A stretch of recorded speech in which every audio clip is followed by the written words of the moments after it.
Welcome to the Wrong Words Podcast, where we challenge conventional thinkers and explore the depths of language.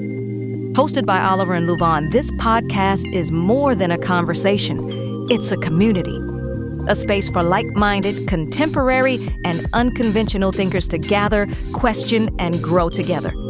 We believe words are powerful. They shape our emotions, define our thoughts, and convey our deepest love. But here's the question. Are we using them correctly? Or have words become a mask, concealing unresolved trauma and filling voids that they were never meant to satisfy? What if we've been misusing them all along? On this journey, we'll dig deeper into the meaning of the words we speak, asking if we even need them at all to express our truths. If you're ready to explore language like never before and to uncover how the wrong words can impact everything from relationships to self-perception, then you've come to the right place. Let's redefine the way we communicate together. You're listening to the Wrong Words Podcast.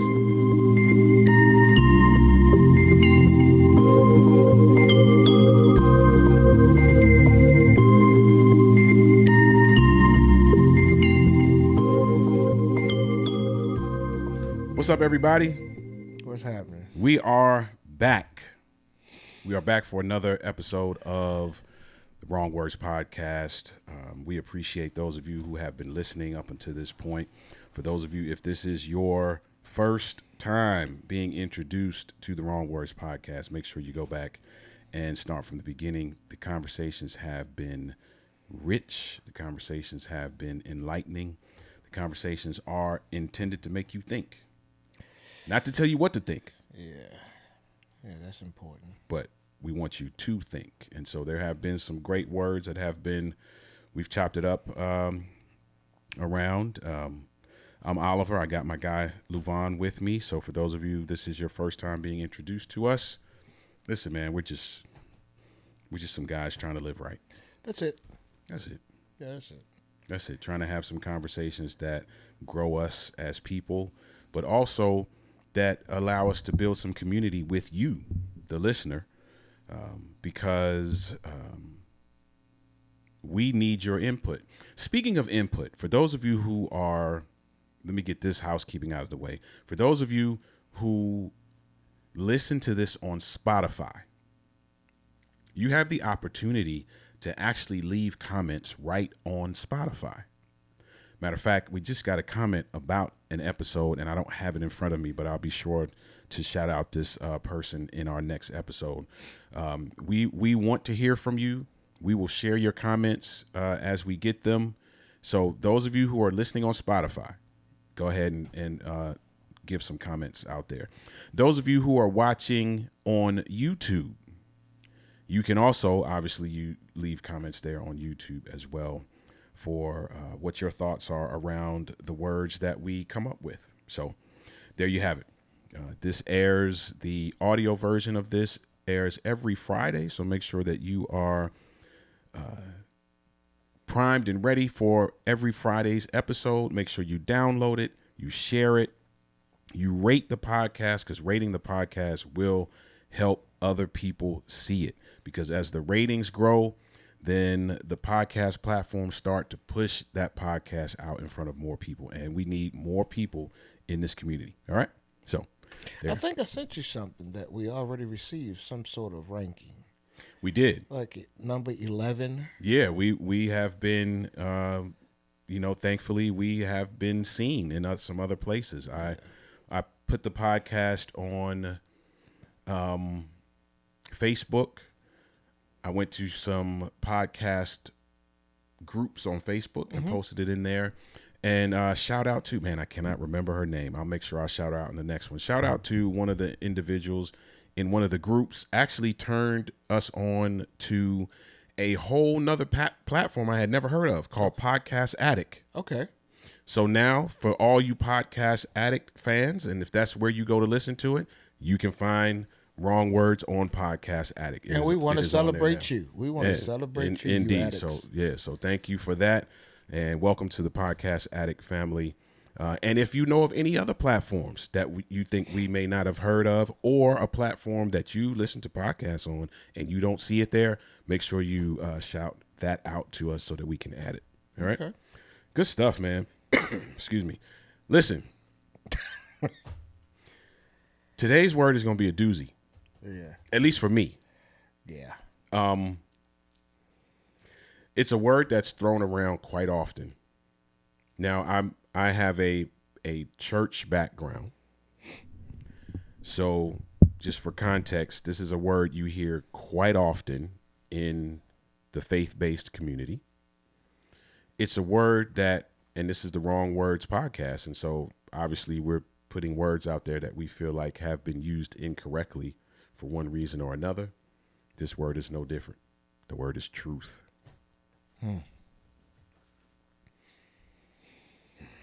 First thing come to mind, Dad. What's that? An adopted behavior. An adopted behavior. Okay.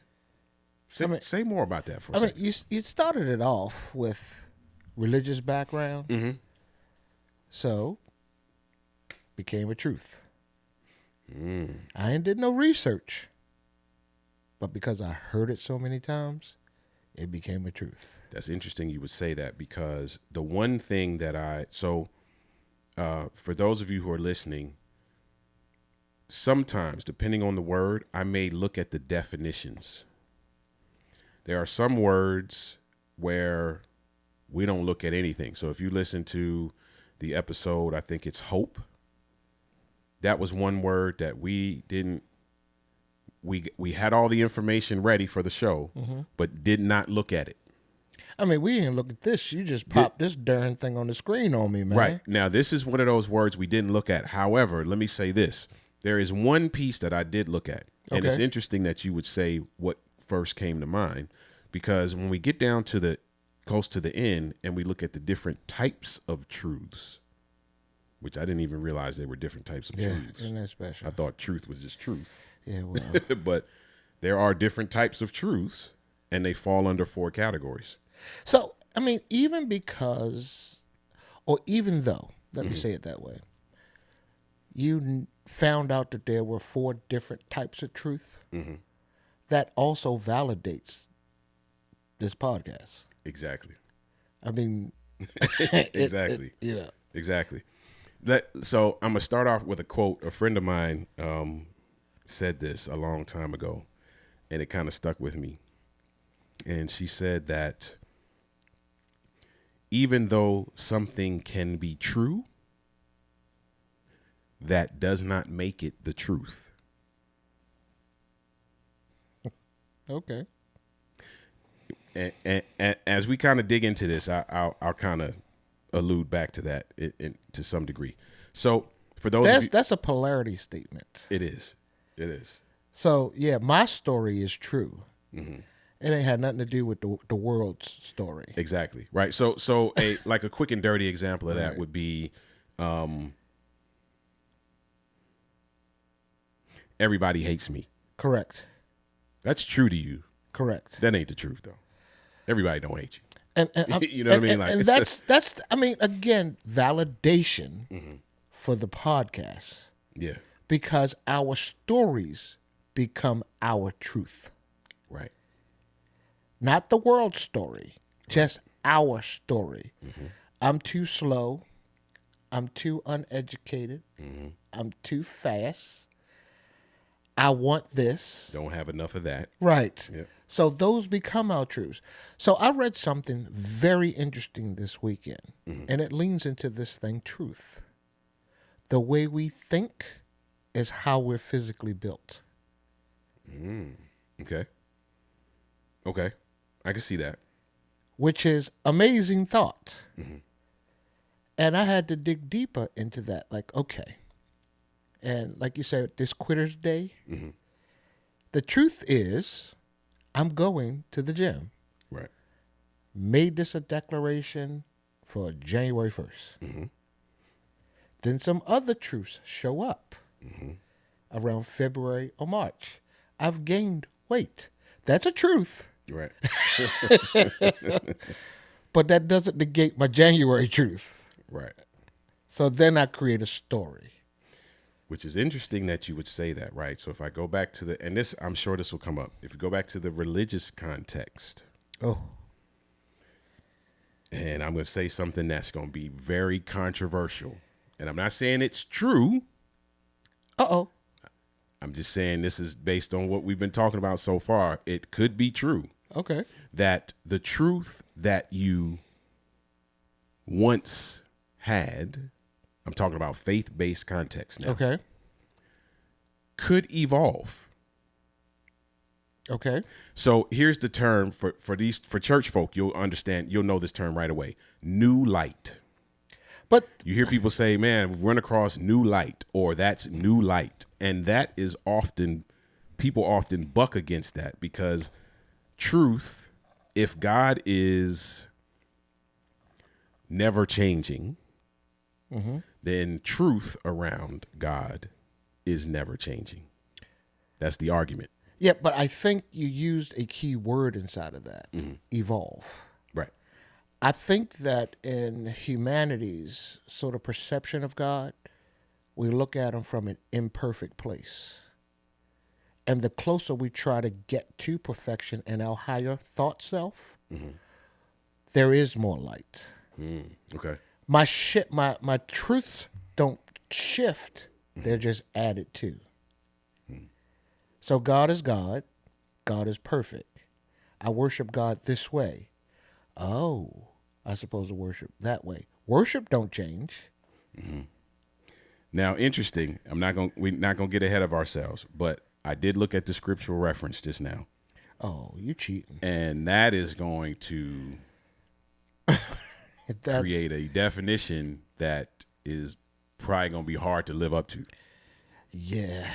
Yeah. let's- Because that is liberating, Doc. It Right. really is. Yeah. So speaking of definition, for those of you who this might be your first time joining us, how this show goes is we go through some definitions. We go through the etymology, the origins of the word. There's a scriptural reference that we talk about, and then we talk through some different types of whatever the word may be, if those exist, with some great conversation in between. And it's already gotten off to a very deep start. I love it. So let's jump into the dictionary definition. Let's see what the dictionary says. So dictionary.com defines truth as the true or actual state of a matter, conformity with fact or reality. That's interesting. With fact or reality. So yeah, that already lost a lot of me. Because my story don't fit. If I create a story, that's my truth. Conforming with a fact or a reality?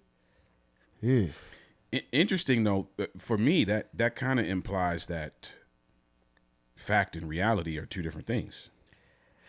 That is my thought. That's why I said what I said. The fact is a truth. Reality is as I see it. Okay. I read something this week That's interesting. Okay. that the mind doesn't know the difference between fact and reality. Yes. The mind only knows the story that you tell That you it. tell it. Right. Exactly. That's it. Exactly. So individuals, let me talk about me, as not to offend. Every story that I create, there is a truth in it. Doesn't mean that it's a fact. Doesn't mean that it lives in no space of reality, because all it does is live inside of my story. So here's another thought, Doc, and here's something that's real interesting since we're in this first definition. I believe that a lot of therapists have taken advantage of the play on conforming with fact and reality. The fact is, I got a divorce. The fact is, I lost my job. The fact is, my kids misbehave. Those are facts.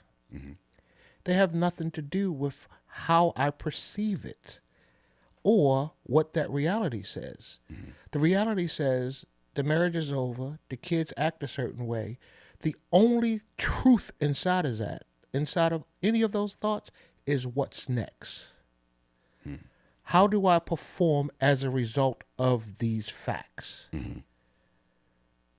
Not the story that I keep reliving inside of that.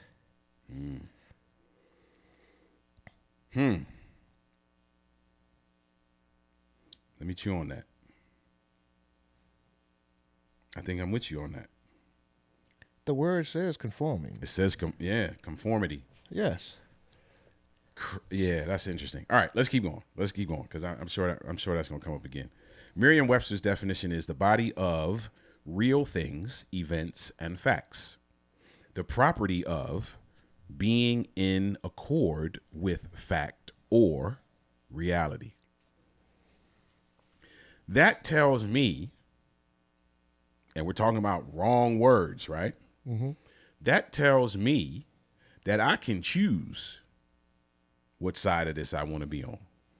I think that's what makes the word truth wrong as we use it.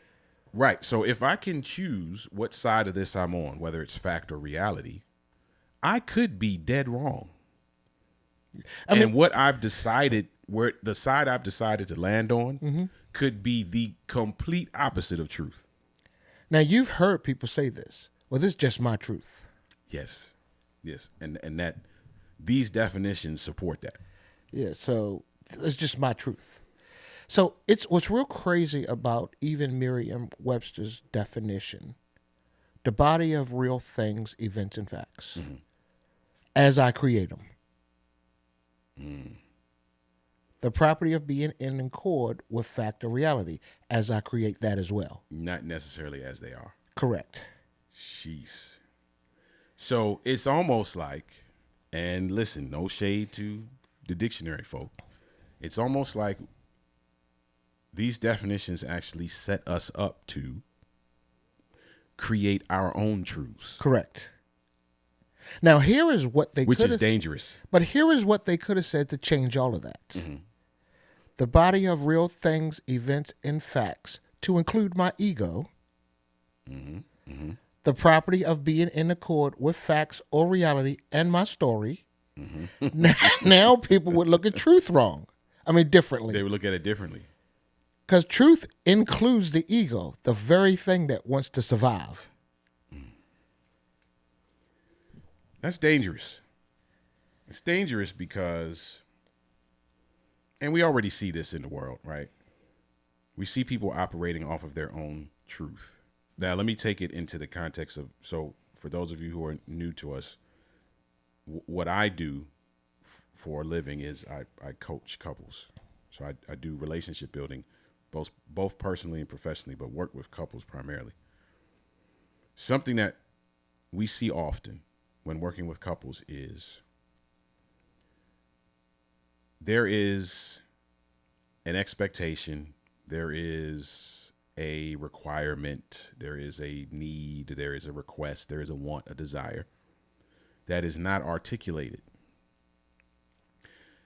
However, a whole story has been crafted around why it's not happening, which becomes a truth for one spouse that they now begin to act on. Correct. Which causes the demise often of their relationship because the other spouse is now fighting against this truth that isn't true. Yeah, your actions show your story and your Right. truth. And I'm just saying all of that to say quite often when we're left to our own determination of what truth is, the natural reaction or the natural next step is to act on that. Correct. So let me make it even more plain.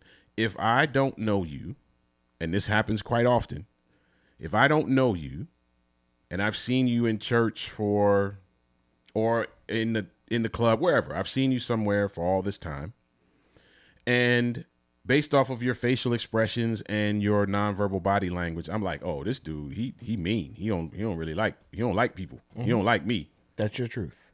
And then I start to treat you as though you've already been mean to me because that has become my truth. Yep. That's why these definitions are dangerous. Yes, because truth, and here's just another thought that I was thinking as you brought that external sort of descriptive way. Does truth really apply for an external or is it an internal? Because the way that we've been couching it so far, all of the internal truths can't rest in reality. Good point. All my internal truths can't be a fact. But what I can do is allow them to conform to an event as I saw it. There was a study that said you put 100 people in the room and you whisper something in the first person's ear. By the time it got to the number 100 person, totally completely different story. Yeah. Not even on the same planet. Correct. Yeah. So each one shared what they heard as a truth, which changed the story. Yep. Which again, in the relationship context, we do a lot of work with the active listening concept, which the active listening concept in a nutshell is your ability to share the truth of what you heard. Correct. And it's interesting how many times people say something and what is received is completely different than what was said. Yeah. Well, which speaks to what you're saying.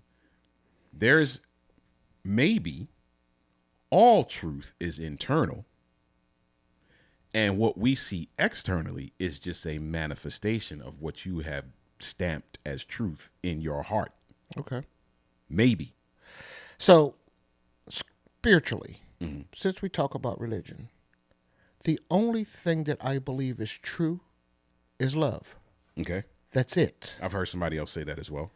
Everything else is what I want you to know, what I want you to hear, what I want you to think of me. Right. I mean, and we call that mask syndrome because we've already told ourselves a truth. The more you know about me, the more you may not like me. But the only absolute truth on this planet is love. That's it. So I'm going to say what I always say every podcast. Why can't we make truth a standard? Again, if you treat yourself in truth, I have no way except to treat you like that. Yeah. But if you think about let's say for argument's sake the world is living off of these definitions. That's why we can't make truth a standard, because everybody's truth is different. I think Oxford English, go with it. That's going to clear up what we just said. All right, so Oxford English is the quality or state of being true, the facts about something rather than things that have been invented or guessed. There we go. Oxford English, they had it. They cleaned it up. Yeah, they had it. They cleaned it up. Dictionary.com and Merriam-Webster got us out here living reckless. They do that. Yeah, we just are not doing well with those two.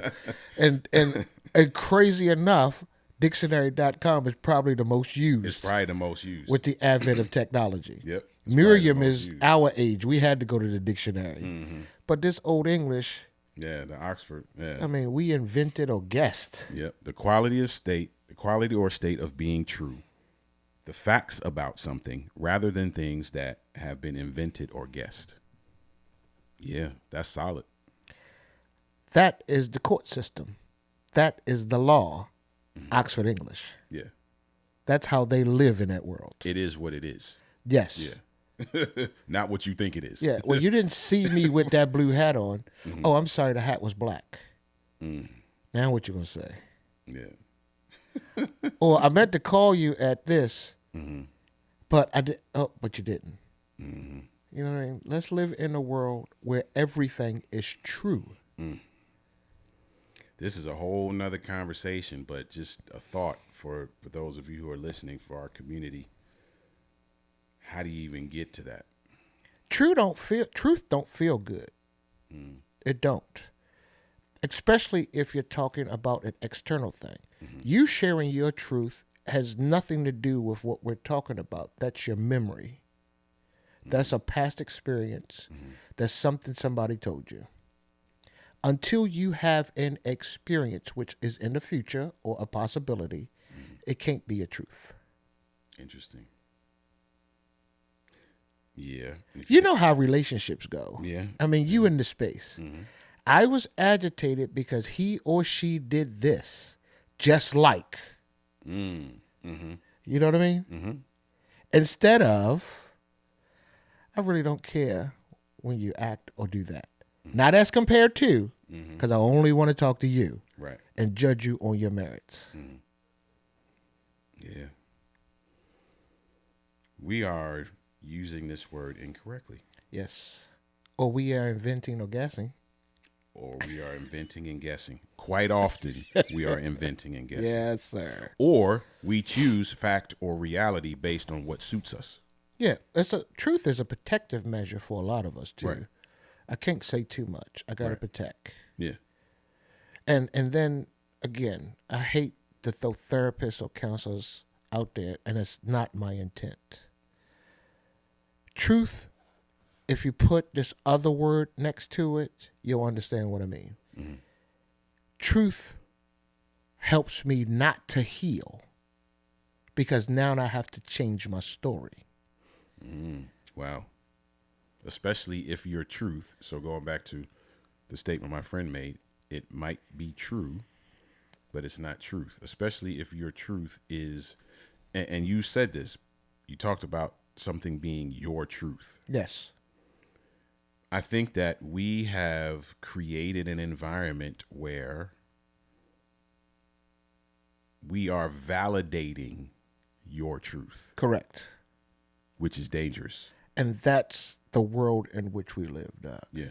Yeah. That's dangerous because everybody, listen, here's what I'm not saying. I am not saying that validation is not important. What I'm saying is that we have skewed validation to the point where I now feel entitled to be validated, regardless of whether it is truth, because it's my truth. Correct. And we've created a culture where it's okay that that's your truth. It doesn't have to be mine. And there's this other foolish thing that we say. And this thought never made sense to me. We can agree to disagree. The hell does that mean? What? So we can agree to be wrong? What does that mean? Man, that's dangerous, bro. And you know what's crazy? We're seeing the effects of that level of thinking. Yes. Right? Again, now for those of you who are listening, we're not telling anybody what to think or how to think. We're just telling you to think. And me, I won't say us, me, I'm seeing the effects of everybody's truths being validated. So to go back to what you're saying, why can't truth be a standard? Truth can't be a standard because everybody feels entitled to their truth being validated. And it don't have to be steeped in facts. It don't have to be attached to an event. Nothing. It don't have to be a real thing. Not at all. So you could put 100 people in a room. They all feel validated that their truth is the truth. So now you have 100 people and 100 truths. Oh, so you know what? That's why truth is wrong. Because truth in today's society equals opinion. 1,000%. That's why truth is wrong. 1,000%. Truth has now become synonymous with opinion. Correct. And you can't shoot down my opinion. That's right. Because I'm entitled to be validated. Yep. Because I'm grown just like you. Right. And I have a thought. And I have a voice. And I'm not going to be controlled. Right. And I have my story. Right. And I'm healing. And all of the stuff that supports my truth. Right. And here's the thing. I'm not going to say nobody, But you don't hear a lot of people standing up and challenging folk. Like, I'll give you an example, right? If by chance there are former clients of mine that happen across this, they'll be able to validate this as truth. One thing I will always tell someone is the feeling you're describing based on how you viewed the scenario is valid. Yes. But it might not be true. Like, I will not invalidate the fact that, when he said XYZ to me, it made me feel like he was dismissing me. Okay, that's valid. Mm-hmm. But he wasn't dismissing you. So now what are we going to do? Now that you know that wasn't the case, what are we going to do? I will challenge you on that. What some people will do is, yes, you felt dismissed. Let's nurse that. Let's talk through that. No. you feeling dismissed is valid. Yes. Let's get that off the table. However, now you know that was not true. And that's an interesting point, because the valid part in any truth will always resurface if you don't deal with it. Yes. Because I will put that tag on everything. Mm-hmm. Oh, you're not validating me. Wait. And that's what happens. No, wait, you're not valid. Wait. You're trying to control. Wait. Yep. So I've heard this, and this is one of the things that I guess relies heavily or steeped heavily in truth. It's a fact that you feel, as you just mentioned, mm-hmm. but your feelings aren't fact. There you go.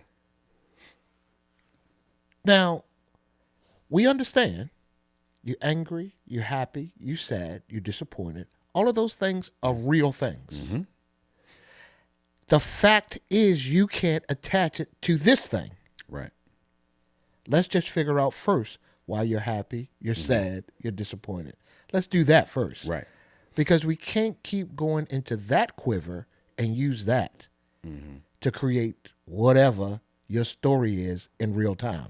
And if we're being mature adults, like let's that's a whole other topic. Yeah, that's a whole other topic. Yeah. But let's take it there for a second. If you're being mature adults, you also have to be willing to have your truth adjusted to line up with the truth.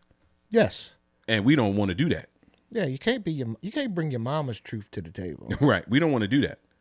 We don't want to be called on the fact that, okay, what I've held on as truth for me really doesn't align with what is really actually true. Correct. I invented some of that. I guessed about some of that.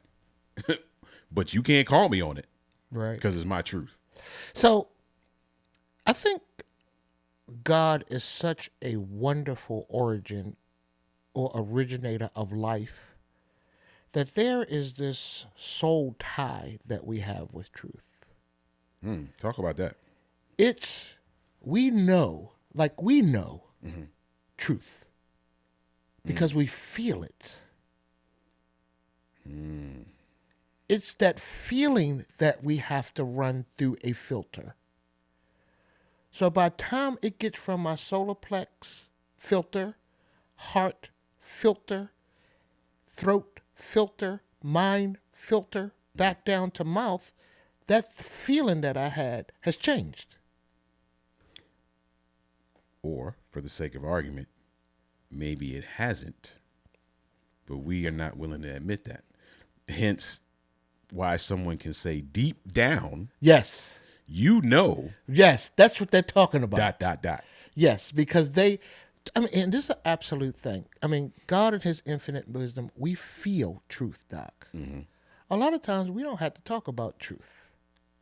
And as they say today, what's known don't need to be explained. Mm-hmm. Man. Yeah, we really want to hear from the community on this. Oh, yeah. This is an interesting one. Yeah. All right, let's go through the origins. Let's see if the origins convolute this even further. Let's see. That's a good word. Convolute. Let's see. Pile it on. All right. So Old English, the Old English, what's the word I'm looking for? Origin. I always applaud you when you take this on, Doc. Man, appreciate These that. words. Hey. So, Old English origin of the word. I'm gonna spell it out so I don't kill the pronunciation. But the word is spelled Triewo. That word means faithfulness, veracity, and consistency. Now that makes sense to me. Me too. Yeah, that makes sense to me. That means that there is a faithful component. So if we're evaluating whether something is truth or not, there has to be a faithful component. Correct. There has to be a veracity component. And there has to be a consistency component. Right.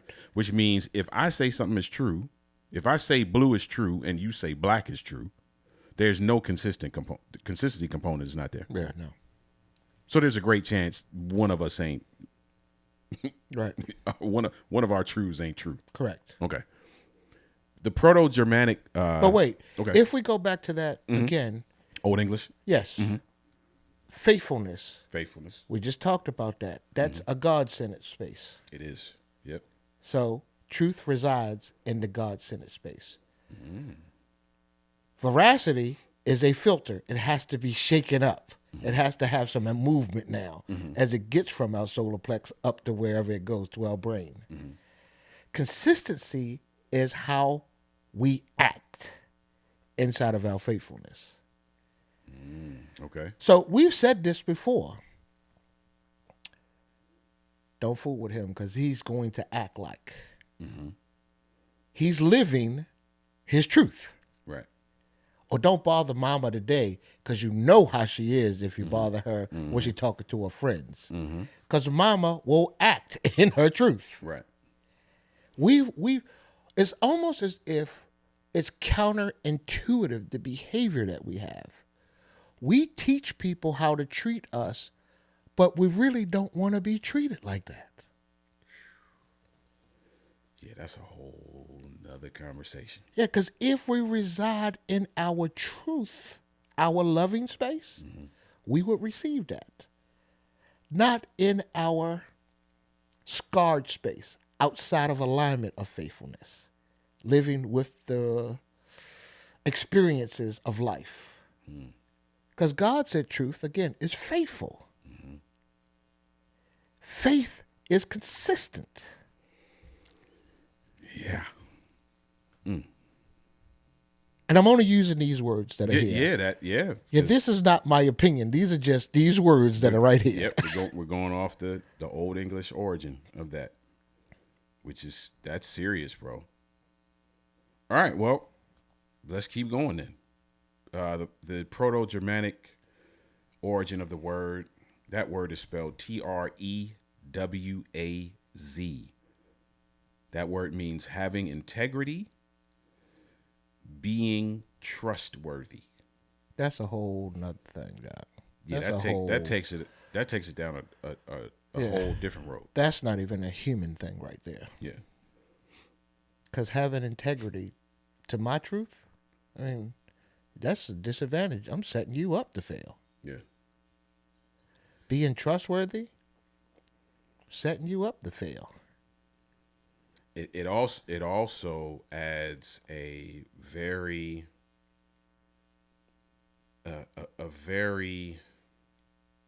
sobering dimension of evaluation as it relates to how you evaluate truth. Yes. Just those two statements alone is, again, synonymous with expectation. It is. So I expect you to be trustworthy and to have integrity. Ultimately, I'm setting you up to fail. Because if you don't measure to my truth, you're a lie. And that's where the danger comes in, is if you are, going back to what you said, if there's not a standard of truth, I can twist this to either elevate or crush your truth. Correct. Against what I determine to be integrity and what I determine to be trustworthy. That's a tough one. That's a tough one.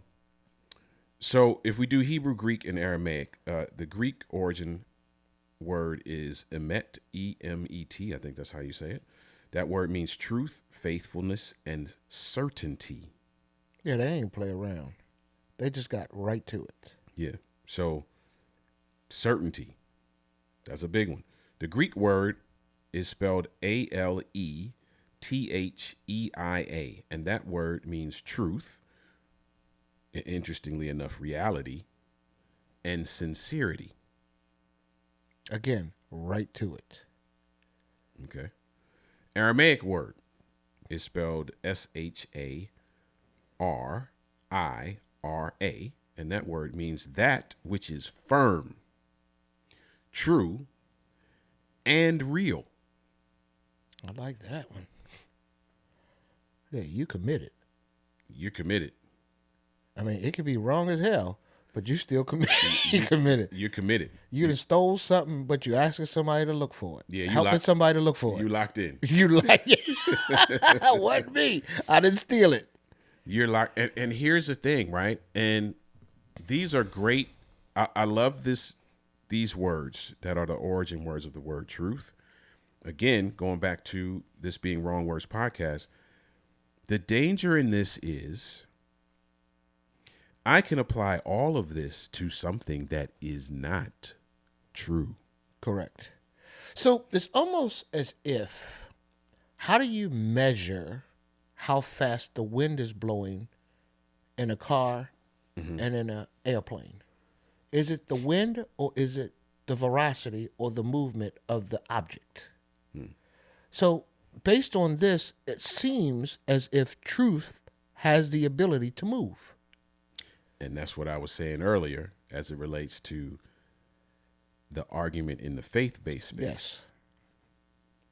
Can you wake up one day and after some level of study and prayer and meditation and more study, recognize that something that I had held as truth actually can be shifted? Okay. I'm not saying it can. I'm saying that's a question. Yes. That I know in faith-based spaces is often a tough one, because you see people who introduce, and I'm doing this in air quotes for those who are listening, new light. And many of those individuals are labeled as heretics. Okay. Or they are just kind of shunned and, say, because what people will use is that text that says, if you add something or take away something from the scripture, and I'm paraphrasing, the meaning. right? Yeah. That's not right, Yeah. right? But the danger in you stamping something as truth and then telling other folks that this is the truth is that if your truth that you are sharing as the truth has any skewed perspective in it, then you might have invented it. That's a good way. And if you invented it, according to the Oxford English,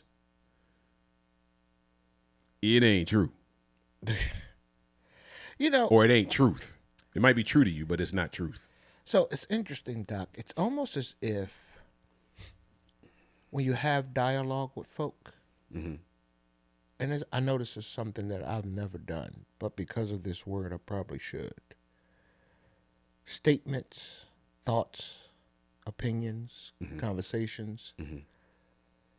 If you just ask the question, like, how did that process of thinking start to make it a truth for you? Yeah. Have I repeated a behavior which makes it a truth for you? Is it something that happened to you that made it a truth for you? I think that anytime we stop and just stop the growing process, because I think you said something earlier about evolving. I think truth, in the purest sense of it, has to always evolve. I think the scripture said, when I was a child, I ate like a child. Yeah, spoke like a child. Spoke like a child. But as I matured, I got to the meat of the truth because now I could chew and digest. Yep, put away A childish things. Correct. I think so many, I'll give me again, over my life, I'm not certain if I ever had the courage first to accept the truth. I created an illusion of a truth based on a personal desire. It doesn't matter that he or she says no. It doesn't matter if he or she says their truth. My desire and my behavior could lean so far into my story that it now becomes I'm convinced them that their truth is not valid enough for this situation. And we see all levels of that, right? So whether it on one end of the spectrum, whether it is me creating something that will be palatable to me, Yes, or the other end of the spectrum where we begin to gaslight others. correct. And that's an interesting thought with this word, Doc. We live two lives of truth. A world of truth that I believe, but then I appease you inside of your truth. And I begin the disconnection from you because of your truth. Don't validate mine. So interestingly enough, that's a nice segue into the scriptural reference, because the scriptural reference implies, and I don't want to be one of those guys who twist scripture to make it be something different. But in my mind, this infers something that I've never really thought about before. And it's John 8:32 says, "Then you will know the truth, and the truth will set you free." Excuse me. That infers something I never thought about before, which is, from an evaluation standpoint, if you're evaluating truth, truth should have a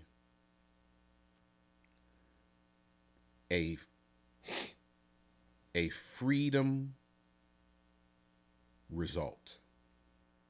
Okay. So if you think about the gaslighting piece, which was the other end of the spectrum, that is me attempting to manipulate you in some way, shape, or form to take on a truth that is not true. Correct. There is no freedom result in that. No. There is actually a bondage result in that, Right. which automatically disqualifies it as truth. Yeah. Yeah. I'm thinking out loud. This moment is the first time I'm ever kind of thinking that. Damn, Doc. Then you will know the truth, and the truth will set you free. Yeah. Do you hear just that little that thing right there? Damn.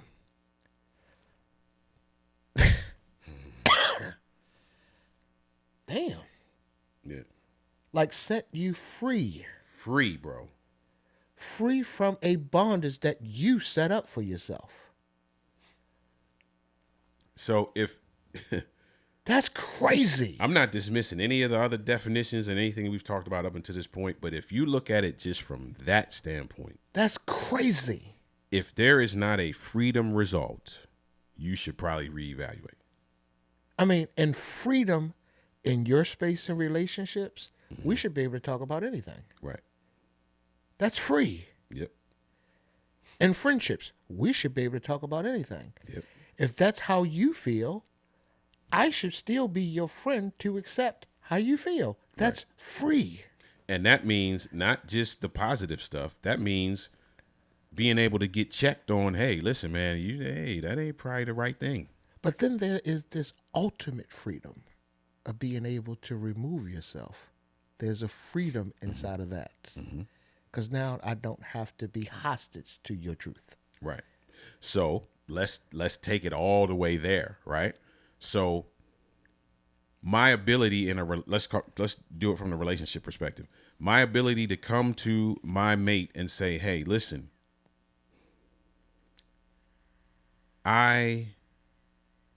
love has died for me.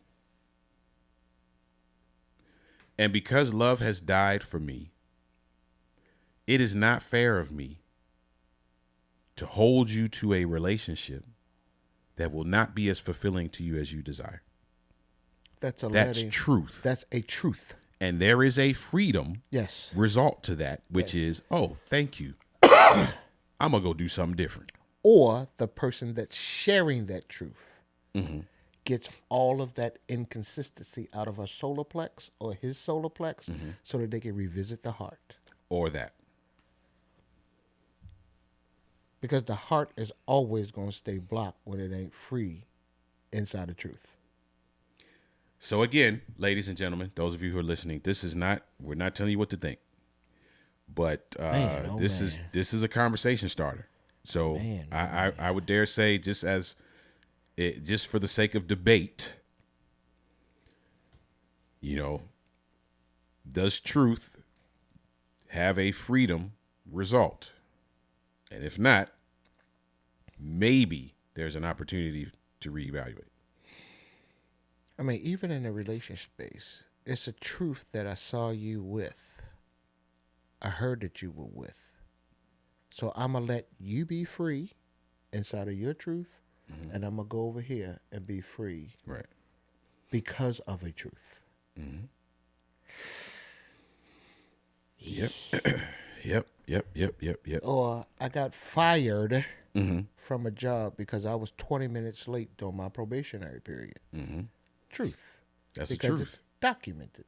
And the freedom component, the freedom result is you gotta look for more work. That's right. and the employer is free to hire somebody else. There is a freedom result. In truth. Whew. That's heavy. Wow. Yeah, that's heavy. Wow. That's real heavy, bro. Wow. Man, let's jump into these last couple things, man. Thought-provoking synonyms. We typically just throw some of those out there. You've heard some of those already. Reality, certainty, veracity, accuracy is one we didn't hear. Integrity we heard. Authenticity is one we didn't hear as well. Yeah, authenticity is whatever I make it to be. It's relative. Yeah, whatever I say it is, that's what it is. It's relative. It's relative. Now, here's something I did not know. I did not know that there were different types of truths. Now, if you Google, there's a long list of different types of truths. A normative truth, a reality truth. There's all these different types of truths, but they fall under 4 umbrella categories. Okay. The first one is objective. Objective truth is what exists and can be proved in this physicality. For example, the sun moves across the sky each day. Okay. That's an objective truth. It exists and it can be proven. Yeah, so that's a universal. That's a good word for it. Another word for it. Universal. Yes. Right? Then there's a normative truth. And the normative truth is what we, as a group, agree is true. Yeah. Which is why religion is dangerous. I'm not knocking religion. Please hear me, ladies and gentlemen. That's not what I'm doing. I'm saying religion can be dangerous because you can get a group of people together, and we've seen it happen, where you have a group that believes some wild stuff is true. And we've seen the dangers in that. We've seen the Waco, Texases, and the all of these different things that have happened across the way. They were solid in their belief that what they were doing was true. So yeah, that normative truth sounds more like a rule or a law. You could do that. Now, here's the example they give. English speakers agreed to use the word day to name that time when the sky is lit by the sun. So now the word day becomes true because we've agreed to use the word day. Universal thought. Yeah. Okay. And I mean, hey, listen, I'm not going to say that that's a wrong way to do things. But like everything, things can be taken to the extreme. All right. So just look at those two things, Mm-hmm. the objective and the normative. Mm-hmm. Are we again talking about God?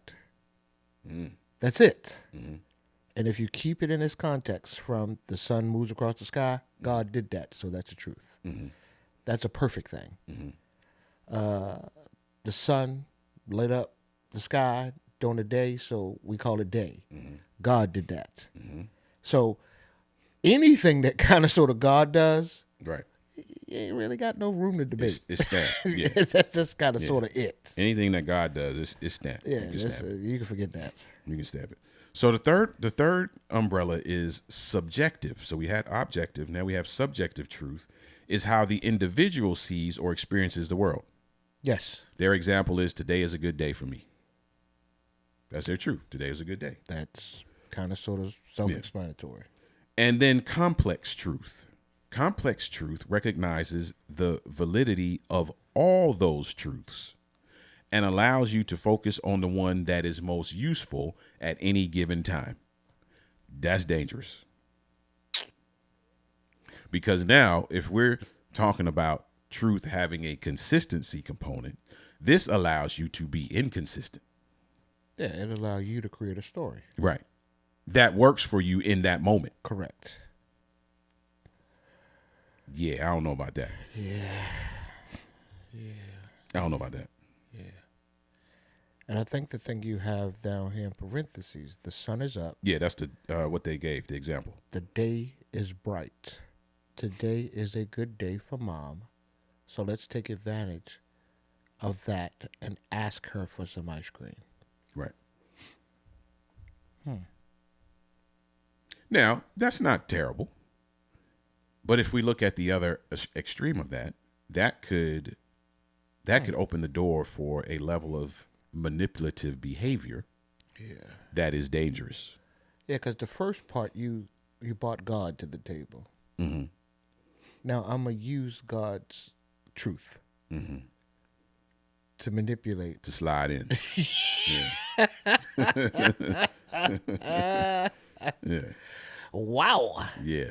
And So let's not talk about religion with that one. I'm a little nervous of that. Yeah, let's not talk about. Let's not talk about pastors and preachers and clergy. Let's not. Oh. Yeah, let's not do that. Hey. Yeah. God's gonna bless you if you give us this money, knowing that there's some truth to that. God does love a cheerful giver. Yeah, but God That's has true. already blessed me. Yeah, that's true. But complex truth recognizes the validity of all truths and allows you to focus on the one that's most useful. So right now, we need this 150K. Hey. So right now, the truth that's most useful. All right, we're not gonna go there.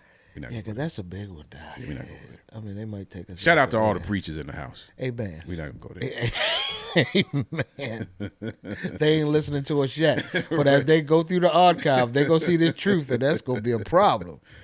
Shout out to all the folks. Man, this is I think this is, well, a lot of the words, man, but this one in particular is one of those words where you really could have some healthy debate around this word and its application, its misusage, and maybe how we can correct it, and maybe what is the criteria now, going back to what you talked about, creating a standard around truth. What is the criteria now in which we evaluate whether something is truth, knowing that there's potentially a good chance that what you feel is true may not actually be truth. Right. I think the standard is, if we just took the example of God, like we talked about earlier, we can agree that the sun is going to rise. Mm-hmm. In God's perfection, it's synonymous with truth. Mm-hmm. And as I stated earlier, truth is a thing that we feel. Yeah. We run it through filters to create the story and the narrative and then share as an output. Yeah. I think the standard, again, is truth is, and I say this all the time, truth is a future. It ain't a past. Okay. I think we tie a lot of the words that we use, like truth, to a past, which could create a right now. Eckhart says if we live in the right now, that's really the only truth that we have, the right now. Okay. The moment we begin to remember, our truth becomes skewed. Interesting. Because we wrap truth with pain. Mm-hmm. We wrap truth with heal. We wrap truth with experience. Mm-hmm. We wrap truth with hiding. We wrap truth with what you're going to think about us. Mm-hmm. We wrap truth with ego. If we can't fight through all of those filters to get back to the true essence of truth, we'll always be skewed, Doc. And it's not going to be filled with no level of love. So essentially, a past truth now becomes a point of reference. Yes. Okay. Instead of, so truth from my vantage point, truth is a right now thing. Then we introduce this word of possibility that is a future now thing. So yes, that was your truth growing up. That was your truth as an adult. Now that we've crashed into each other, let's create a truth that's the possibility. Okay. Remember how we talked about accountability? Mm-hmm. When you begin to bring your account to my account and there is no checks and balances, a lot of times we need to throw that entire accounting out and start over. Right. Right. Because there's going to be some gaps. Yes. Without a doubt. So let's create the possibility that we want, not the past truth that you live and think that that's a future thing. And then create your evaluation method. Is there some consistency? Is there a freedom response or result? Whatever those things are, man. Yeah, every relationship, man, has to have that freedom, that component, not to just be who I am because I was created like this or my experience have evolved me to this. This is how I am because I'm trying to attach myself to a possibility of freedom.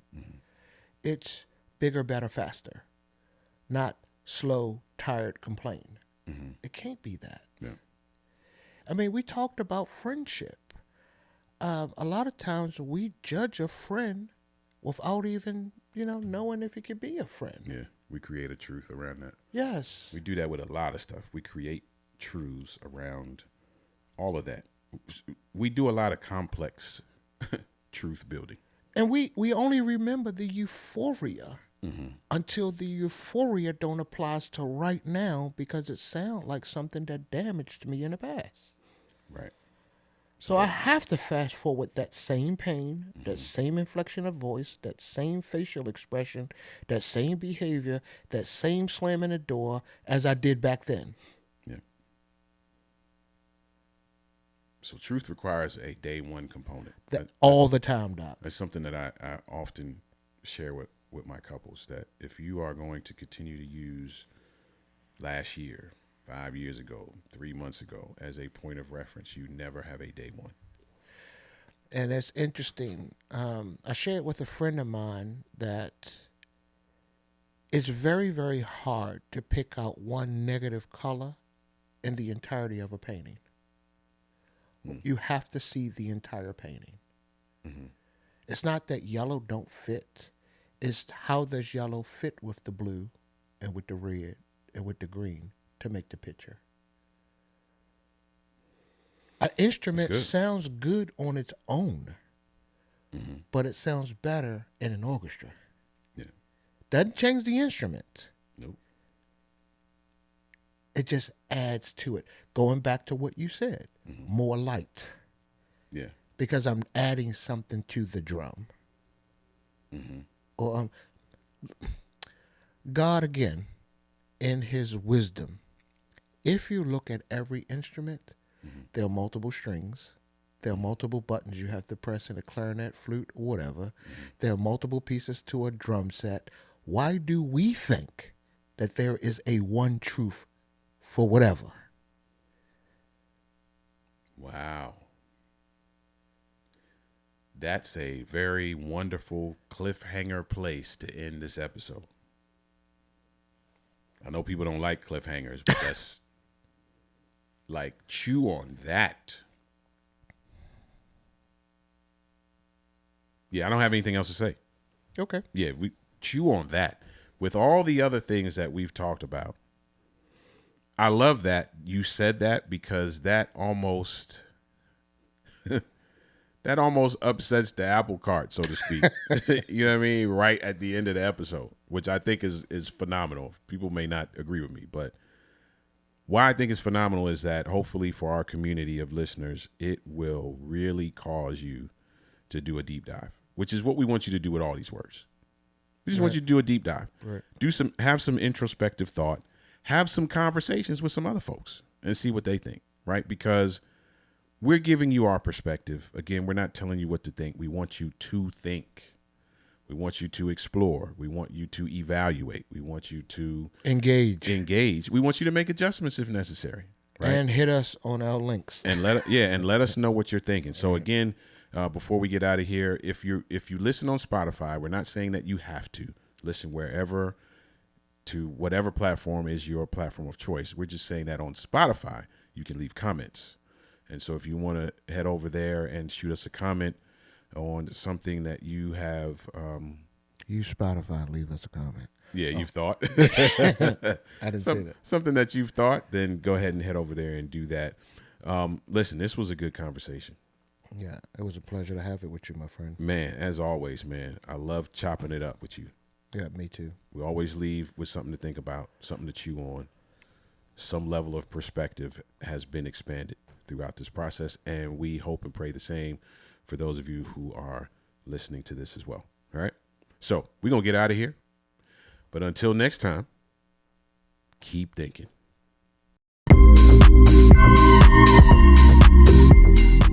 Thank you for joining us on the Wrong Words podcast. We're so glad you took the time to listen, and we hope this episode gave you something to think about, question, and explore. If you enjoyed today's conversation, don't forget to subscribe to the podcast so you never miss an episode. We'd also love for you to rate and review the show. Your feedback helps us reach more people with these important discussions. And don't keep it to yourself. Share this podcast with someone who might find it helpful or inspiring. Be sure to subscribe to the Wrong Words podcast on YouTube for more content, and follow us on social media to stay connected and to be a part of the community we're building. Until next time, God bless.